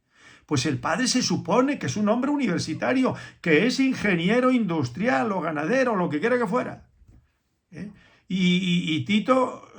y Castito Berriel es el tío, porque Tito y Castito son primos. Bueno, pues entonces, ¿eso no se comenta entre ellos? ¿No van en busca de la verdad? ¿De dónde procede ese perro? ¿Como ellos? ¿De dónde? Como yo lo he dicho en algún vídeo. ¿De dónde vienen ellos? ¿De aquellos conquistadores normandos y españoles, andaluces, extremeños que entraron ahí en el 2404? Entran 500... hombres de armas españoles, anteriormente los normandos, pero cuando Jean de Betancourt va a hablar con el reino de Castilla, el rey de Castilla, Enrique III de Castilla, autoriza a extraer de los reinos de Castilla semillas y no sé cuántos, dice 500 piezas de armas, igual número de animales, hierro y no sé cuántos, y caballos y otros animales. Bueno, pues porque no se centra en eso, no, lo aborigen, que lo he dicho en un vídeo que va a salir, ¿no? Y estamos siempre con la misma película. Entonces, claro, ¿cómo pueden evolucionar bien las razas caninas? No solamente las canarias, sino las españolas en general. las italianas en general. Cuando hay tanta mentira, las inglesas, cuando hay tanta mentira de por medio, de base, en sus orígenes,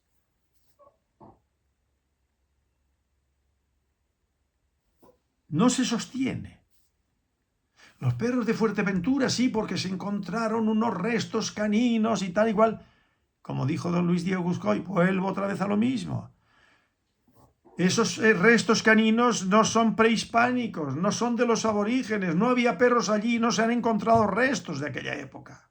Ahora, el nacionalismo está metido en la mente de estas personas, el aborigenismo, eso que llamamos nacionalismo aborigenista, guanchista, y está metido en la cabecita de esas personas, al estilo cubillista. Cubillo era este señor, cuyos abuelos eran uno gaditano y el otro alicantino, que solo leí yo en el periódico El Día. No sé si el que escribió el artículo era María Rosa Alonso, la tía que ya murió hace muchos años. Ha muerto el sobrino también, Elfidio Alonso, que fue alcalde, periodista, que fue periodista del periódico El Día muchos años. Yo hablé con él, lo conocía. Tiene un hijo también, que se llama igual, Elfidio Alonso, que no lo conozco personalmente, que no sé si tiene también algún perro de presa canario, porque les dio también por los perros de presa, por aquello, lo autóctono, auténtico, y resulta que, claro, no se daban cuenta de que esto auténtico, autóctono, es de los mediados de los 70 para acá. Y en lugar de aceptar la evidencia que eso es así y no de otra manera, pues partiendo de una base equivocada, es como el arqueólogo que quiere descubrir la verdad sobre lo que hay ahí en los yacimientos, como hace Arzuaga ahí arriba, en Burgos y todo eso por ahí. Buscan, no con una ideología, buscan ahí en África, en cualquier sitio, los arqueólogos buscando el origen, el historiador buscando el origen verdadero, no inventándose nada, como decía ese Félix Rodríguez Lafuente. Pues no lo inventamos, el origen del perro de ganado majorero que le llaman bardino. Pues no, señor, vayamos a por el origen.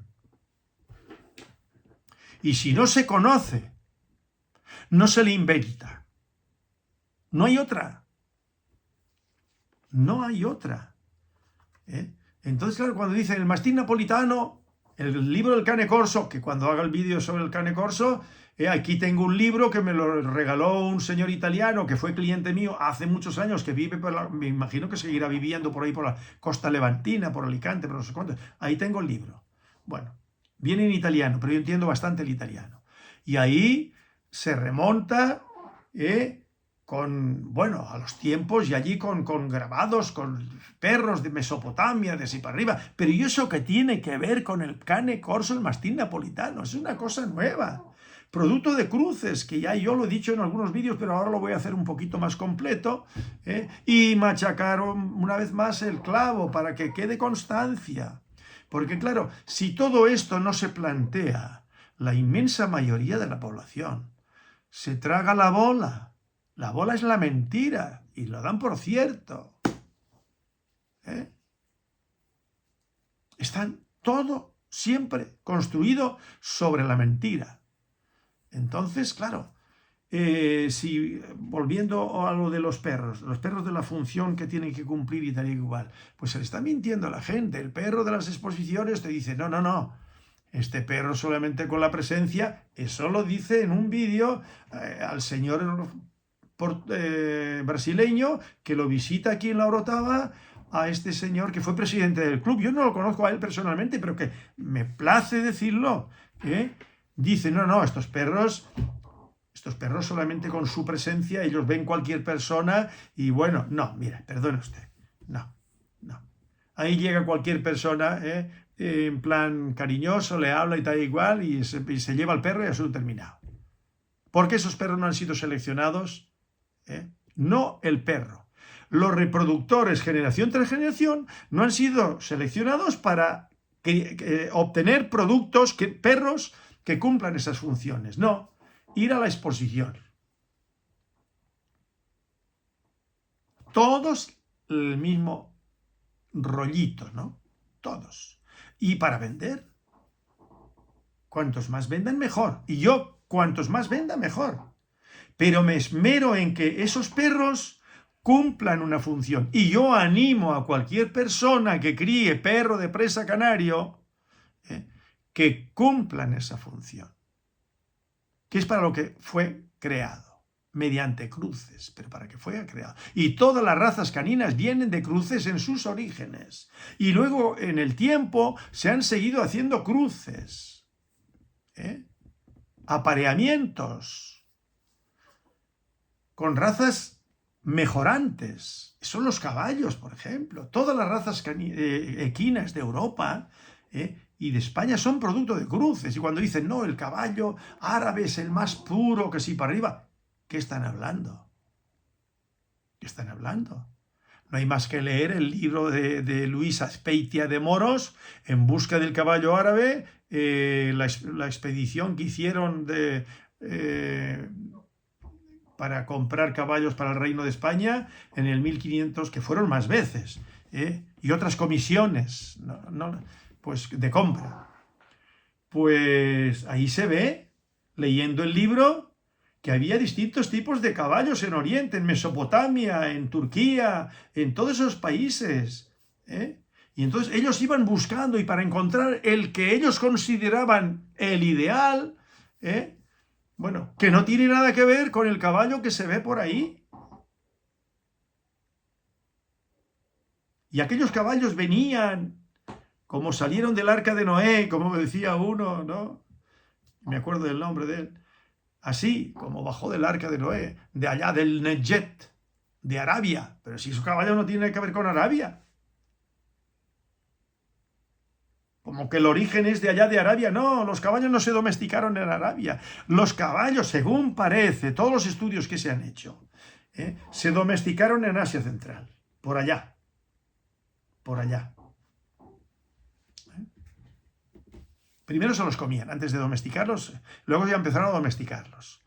Poco a poco, de forma progresiva, lo mismo que los perros. De forma general, eran lobos, pues aquellos eran caballos salvajes. Y luego, poquito a poco, pues fueron. Y hay unos derivados del Tarpan y otros derivados del Przewalski. Przewalski es el nombre, apellido del señor que los descubrió en no sé qué parte de Mongolia, tendría que buscarlo porque está bien documentado, ¿no? Y luego han cogido de ejemplares que se mantenían en zoológicos, los han cogido, los han concentrado en sus tierras ancestrales y allí están sueltos, criándose, sueltos, sin apenas intervención por parte del ser humano. Controles me imagino que llevarán, por la razón que sea, me imagino yo, por las enfermedades, para que la endogamia no sea excesiva, lo que sea, no lo sé. Bien, pues esto tiene que ver con los perros, porque si no las razas no tienen futuro, se mantienen en el tiempo, generación tras generación, cuando se hacen las cosas bien, día a día, año a año, década tras década, siglo tras siglo. Y hay razas que han llegado a nosotros, a nuestras manos, con muchos siglos de selección, cumpliendo sus funciones. Los perros de trineo, por ejemplo, los perros de caza. Hay muchas razas de caza modernas, llamémosle, modernas de hace pocas décadas o unas cuantas décadas o siglos, bien. Pero en sus orígenes de atrás se han venido mestizando. Y han mejorado, por ejemplo, el acalteque. El caballo acalteque, búsquelo en internet, en YouTube, acalteque. Bueno, pues el caballo acalteque es el caballo turcómano, el que había por ahí, por esas estepas, por todo eso. Bueno, pues resulta que en el siglo XIX se cruzaron con caballos pura sangre ingleses, que no eran los pura sangre ingleses de ahora. Eran los pura sangre ingleses que emparentaban con esos orígenes y fijaron un tipo. Y ahí está. Pero en su genética ha habido cruces. Y siempre hubo cruces. Y los más aptos eran los que más se reproducían. Entre los humanos ocurre lo mismo. En las tribus africanas, en las tribus europeas, donde quiera que fuera, los fuertes eran los que dominaban. y eran los que más se reproducían. Pues eso aplicado a la cría de los perros es lo mismo.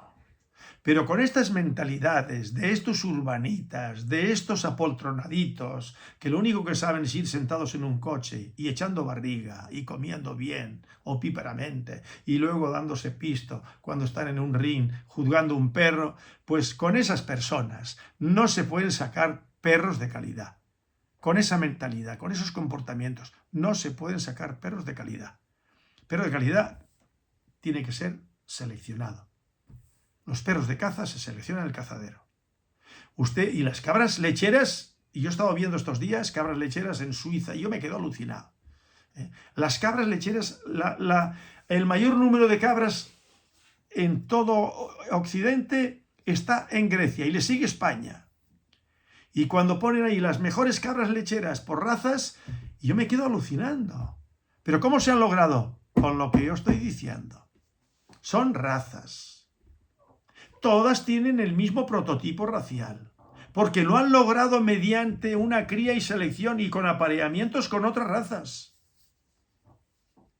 Y luego una vez que las fijan, ahí están, seleccionando. Y luego refrescan con afines.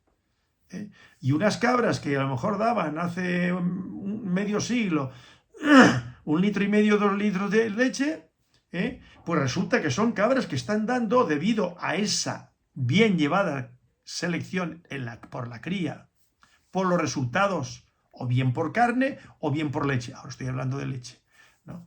Pues 4, 5, 6 litros de leche. Y lo aguantan mucho tiempo. Ahí dan el número de litros que dan en el año la cabra, esas cabras, de media. Y eso ahora lo están llevando a cabo también, pero todavía están años luz por detrás, en Fuerteventura, en La Palma y todo eso. Que hay cabras muy buenas, pero lo que yo veo ahí con la murciano granadina, con la malagueña y con no sé cuántas, vamos, alucinante. Pero ¿cómo lo están llevando? ¿Seleccionando por pasarela? No. Seleccionan prototipo racial, unas determinadas características, pero luego tiene que primar la producción láctea. Y así es como han llegado a esas razas. La Saanen, por ejemplo, que yo estaba confundido. Yo pensaba que era la inglesa. No, es suiza. Y hay distintas, no sé si son 4 o 5 razas suizas distintas, que se ven que son distintas. Lecheras, pero vamos, lecheras, Claro, entonces ahí te das cuenta, yo se lo comentaba a Manuel esta mañana, mi hijo. Tienen 100 cabras o 50 cabras con una producción, no tienen 500, 600, 700, 1000, 1500, que muchas de ellas no vale la pena ni darle de comer. No, son producción, cabra tras cabra, muy semejante. Y que justifiquen los gastos de alimentación, de cuidado, de mano de obra, de inversión, de todo, de instalaciones. Porque si no, no funciona. Bueno, pues resulta que estamos viendo todavía en Canarias, lo estamos viendo ahí, que se están criando cabras en desiertos y se alimentan solamente con piensos que vienen de fuera. Lo dicen allí los ganaderos, que si mañana le quitan las subvenciones, no pueden sobrevivir, porque es que no hay pastos. Bueno, pues en la península sí hay pastos. Y en Grecia lo mismo. Y en Suiza también. Dice, no, es que la cabra peluda, porque por el frío, porque en el norte de Tenerife... Caray, pues yo veo en Suiza, en la península, de pelo lisito, preciosas, brillantes, y son climas fríos. ¿Será que llevan otro tipo de alimentación? No 4 granos de millo, como suele ocurrir a veces. No, están muy bien nutridas. Y con unos alojamientos extraordinarios. Unas instalaciones para el ordeño que es para quitarse el sombrero. Hay que aprender mucho en Canarias de lo que hacen esos países. Yo he visto ganaderías de cabras en la península que no son tan modélicas, pero tela. Yo he visto murcianas granadinas, concretamente en Barcarrota, que fui con un señor allí que el rebaño de cabras y además con una finca grande y allí hay pastos, ¿no? Bien, pues hay que ver cómo lo llevan, pero no son de las más modélicas. Las he visto mucho mejores y ahora por internet vemos ahí lo que hablan los propietarios, los que las explotan, cómo, y tú, cuando uno ve el ganado, eso es mi ilusión con el perro. Mi ilusión con el perro. Mi gran ilusión es esa, pero no de ahora. Claro, es otra cosa, es otro mundo, pero bueno, ahí estamos nosotros, metidos en la cría y la selección del perro de presa canario, que nos falta mucho, por supuesto que sí. Que estamos mejorando también, pero si no se mejoran los conocimientos, no se mejora la infraestructura, los habitáculos donde se tienen los perros, y los caballos es lo mismo. Yo siempre pongo símil de los caballos, ¿no? Cuando uno va a una buena yeguada que ganan premios tanto en el morfológico como en la doma, en la parte funcional, esos son los que luego venden un caballo a Guatemala en 800.000 euros o 900.000 euros, creo que fue. El abuelo de la yegua que tengo yo aquí, 900.000 euros, si no estoy equivocado, apareció en internet. ¿Eh? Una hija de urdidor, de candao, urdidor, es el abuelo de esta yegua que tengo yo aquí. Pues una hija de urdidor, con 4 años de edad, la compró una joven alemana que está en internet, que se puede ver. Que Ignacio Bravo, hijo, porque el padre murió ya, que es el que lleva la yeguada, cuando le pregunta a la entrevistadora cuánto se ha vendido, 400.000 euros. Pero es que cualquier ganadero puede vender un animal por 400.000 euros. No. No. Para eso hay que ganárselo a pulso y sacar animales de mucha calidad. Porque no todo el mundo está dispuesto, ahí tiene 400.000, porque son 900.000 euros. Ese urdidor de candao está en México. ¿Quién lo compró? Un millonario de Guatemala. Cubrió sus yeguas, congelaron semen y luego lo vendieron seguramente por más precio a un multimillonario mexicano que lo tiene en explotación. Y ha ganado el primer premio en México. En doma, en morfológico, en todo. Claro, son enfoques, planteamientos muy acertados desde mi punto de vista.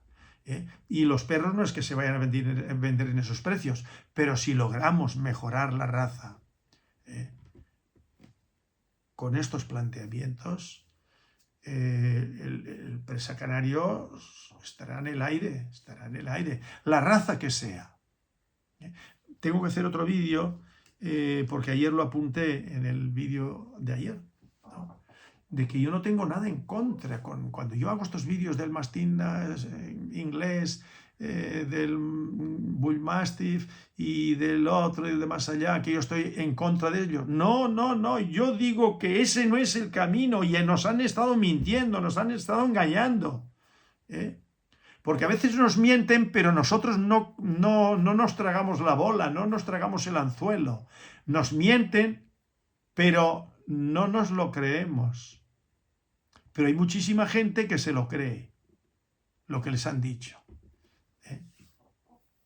Entonces, las razas caninas tienen que mejorarse. No ese modelo, ese no es el modelo a seguir de las exposiciones, de la inutilidad, de la falta de salud.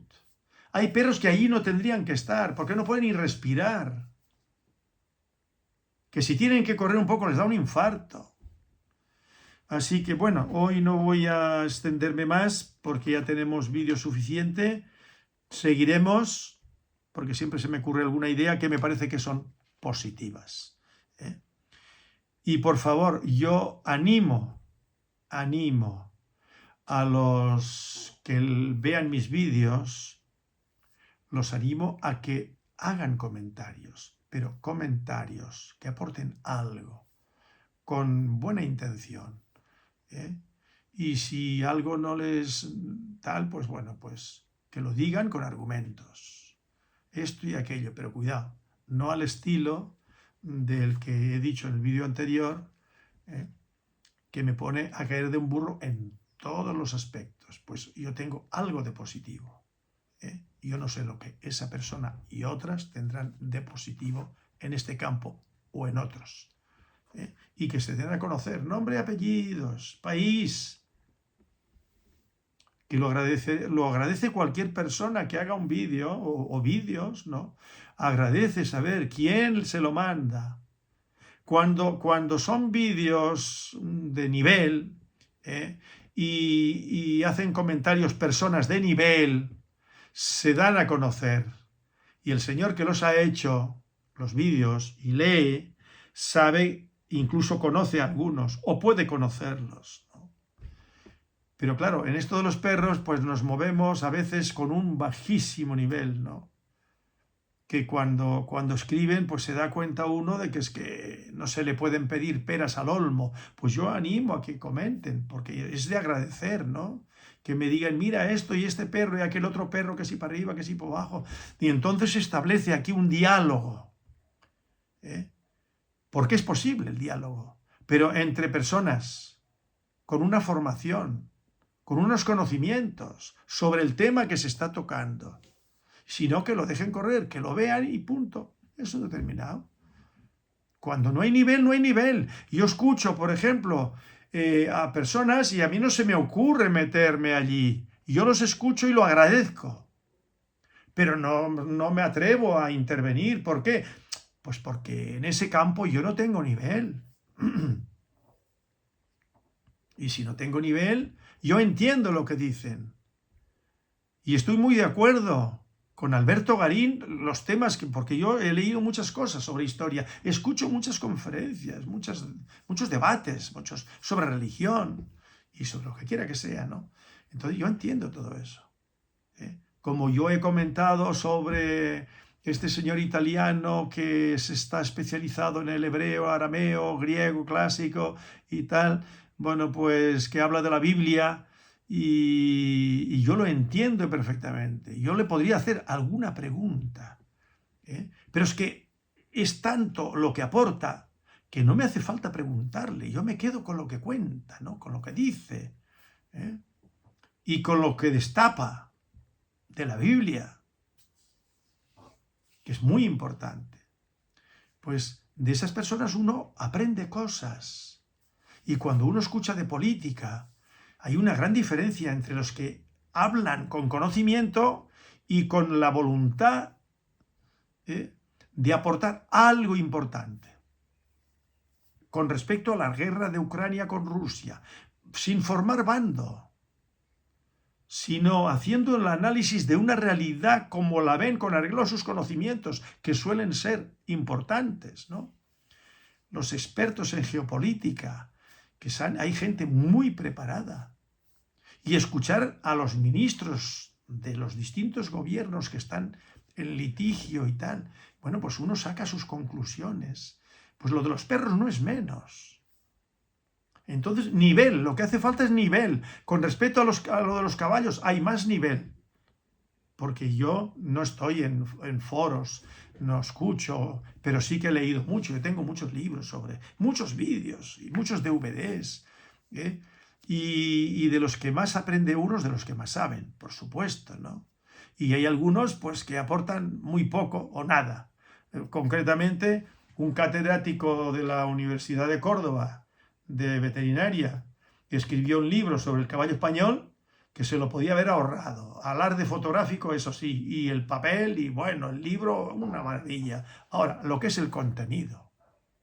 El contenido tiene importancia el libro, el papel, lo cosido y todo eso, la tapa dura.